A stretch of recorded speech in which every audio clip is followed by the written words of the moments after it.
की मानसिकता के लोग जो कोलिजियम सिस्टम से सुप्रीम कोर्ट में बैठे हैं, उनकी मानसिकता यही है कि वंचितों को, शोषितों को हक अधिकार ना मिले। अगर उनकी मानसिकता सही होती तो जो पहले जो 3% लोगों के लिए जो बिल बना था, तो पूरे देश के अंदर किसी ने विरोध नहीं किया। और आज जैसे ही ओबीसी को हक अधिकार मिलने की बात आई है, तो सीधे का सीधा इस देश के अंदर एक हंगामा खड़ा कर दिया गया है। भाई यूजीसीआई जो बिल लेके आई है, वो बिल भी तो इसीलिए लेके आई है ना कि इस देश के अंदर छात्र आत्मदाह को मजबूर हो रहे हैं। चाहे ताउल पड़वी को ले लो, चाहे अपने 2-3 साथी लड़के और हैं, अभी राजस्थान का एक मामला आ गया है।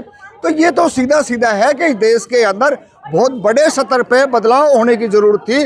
जो छात्र थे हमारे, उनको जो है ना वाइस चांसलर बनना चाहिए था, उनको जो है ना प्रोफेसर बनना चाहिए था, उनको वीसी बनना चाहिए था, लेकिन ये नहीं चाहते।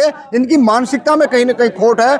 इस खोट के कारण ही सुप्रीम कोर्ट हो, चाहे जो और जो सड़ी हुई मानसिकता के जो लोग हैं, रोडों पे आके ना जो ज्ञापन देने का प्रयास कर रहे हैं, या अन्य और तरीके का जो 5000 साल तक की बात करते हैं। हम तो वर्तमान की बात कर रहे हैं, वर्तमान की जो परिस्थितियों से रोहित वेमुला की बात कर रहे हैं। जी बिल्कुल, उनकी हम बात कर रहे हैं। अपना नाम सुना है?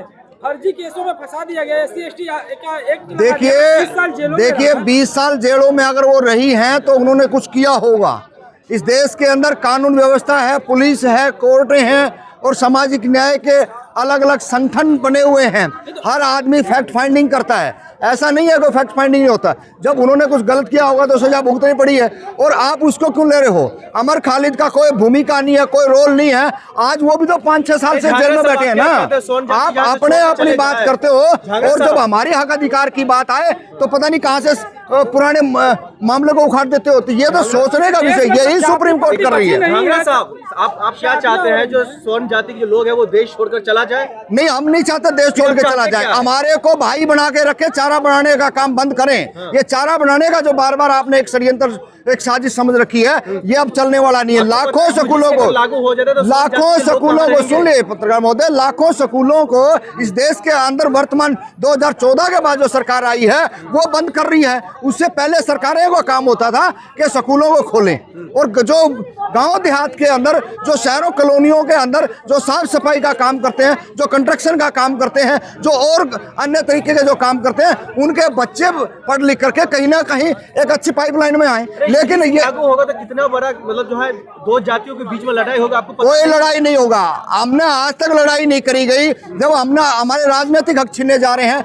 जब हमारी शिक्षा छीनी जा रही है, जब हमारे रोजगार छीने जा रहे हैं, तो हमने तो कहीं भी आज तक जो लड़ाई नहीं करी है। ये लड़ाई करने वाले कौन लोग हैं? इनके चेहरे देखने पड़ेंगे, उनको समझना पड़ेगा कि आपकी जो तानाशाही थी ना, होगा तो देश में दंगा जैसा माहौल पैदा हो जाएगा। कोई दंगा नहीं है। किसी की माँ ने इतना दूध नहीं पिला रखा कि वो दंगा करने के लिए आ जाए। ये तो सरकार के प्यादे हैं, और वो जो ना जाके ना इस तरीके के कुकर्म कर रहे हैं।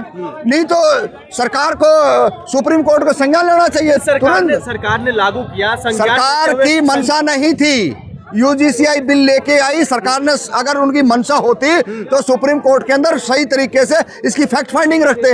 वो रखी नहीं है, जिसका सुप्रीम कोर्ट ने जो ना उसको स्टे लगा दिया है। आप क्या चाहते हैं? हम यही चाहते हैं देश सबके लिए एक अलग अलग कानून बना दिया जाए। नहीं, अलग अलग नहीं, जो कानून है सबको बराबर सबको बराबर सम्मान मिलना चाहिए, समान शिक्षा मिलनी चाहिए, समान रोजगार मिलना चाहिए। बैकलॉग आज तक ओबीसी का क्यों नहीं भरा जा रहा? ओबीसी को राजनीतिक हिस्सेदारी क्यों नहीं मिल रही है? ओबीसी के प्रोफेसर क्यों नहीं है? इस देश के अंदर वाइस चांसलर क्यों नहीं है? वीसी क्यों नहीं है? हमारी जो मांग है, आप इतने पढ़े लिखे नहीं हो, सारे का सारा जो ढांचा है, स्ट्रक्चर है, वो तो हम लोगों ने खड़ा किया। आप में योग्यता कहाँ से आ गई है? सुप्रीम कोर्ट से बढ़कर हो गए हैं। सुप्रीम कोर्ट से क्यों नहीं बढ़ के होंगे? आप एक ही पैनल से सारे के सारे आप आ जाते हो और जो मर्जी फैसले लेते हो। सुप्रीम कोर्ट को तो वो भी मामला संज्ञान में लेना चाहिए था। इस देश के सीजीआई पर जब जूता फेंका गया, बाकी सुप्रीम कोर्ट में बैठे हुए क्या लहसुन प्याज की चटनी बना रहे थे क्या? वो क्यों नहीं बोले? क्यों नहीं मुकदमा दर्ज हुआ? इसी सुप्रीम, सुन लीजिए, इसी सुप्रीम कोर्ट के जज के पास में नोटों के भरा जखीरा मिलता है, और कोई देश के अंदर कंप्लेंट नहीं होती है। क्या वहां भरोसा करें? क्या संविधान से चलेंगे? संविधान से चलेंगे, लेकिन संविधान की जिसकी जिम्मेदारी है, जो इस देश की जनता के टैक्स के पैसे से मौज मार रहे हैं, उनकी भी जवाबदेही बननी चाहिए, ये हम कह रहे हैं। यूजीसीआई बिल लागू होना चाहिए।